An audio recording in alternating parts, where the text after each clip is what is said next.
উন্নতি বাংলাদেশে তাদের যাতে অগ্রগতি যথাযথভাবে অ্যানালাইজড হতে পারে এবং তাদের কি প্রয়োজন না তাদের ভালো মন্দ এই সব কিছু দেখার জন্য একটা মন্ত্রণালয় অত্যন্ত গুরুত্বপূর্ণ।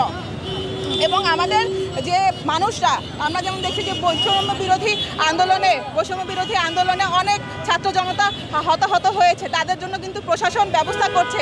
যারা আজকে আহত আছে, হসপিটালে বেডে শুয়ে আছে এবং যারা মারা গেছে তাদের পরিবারের জন্য কিন্তু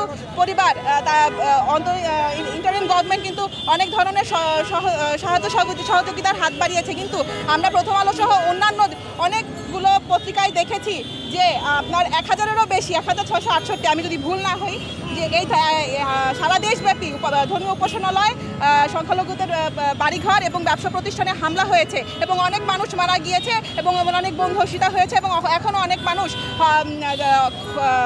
আহত অবস্থায় আছে। এই জন্য আমরা চাচ্ছি এবং অনেক মানুষ এর মধ্যেই দেশ ছাড়া হয়েছে। আমরা চাচ্ছি যে তাদের যারা ক্ষতিগ্রস্ত হয়েছে তাদের যেমন করে বৈষম্য বিরোধী আন্দোলনের মাধ্যমে আমরা দেখেছি যে তাদের ক্ষতিগ্রস্তদের পুনর্বাসনের ব্যবস্থা করা হয়েছে, যাদের আজকে বাড়িঘর ভেঙে গিয়েছে, যাদের আজকে মন্দিরটা লুট হয়েছে, যাদের আজকে ব্যবসা প্রতিষ্ঠান, যারা আজকে পথে বসে গিয়েছে তাদেরকেও যেমন করে অন্তর্বর্তীকালীন সরকার চিহ্নিত করেছে যে তারা ক্ষতিগ্রস্ত হয়েছে, তেমনিভাবে ক্ষতিগ্রস্তদের পুনর্বাসনেরও ব্যবস্থা দাবি আমরা জানাচ্ছি এবং জোরালোভাবে জানাচ্ছি, যাতে করে তাদের ফিউচার বাংলাদেশে ভবিষ্যৎ সুনির্মিত হতে পারে। ধন্যবাদ।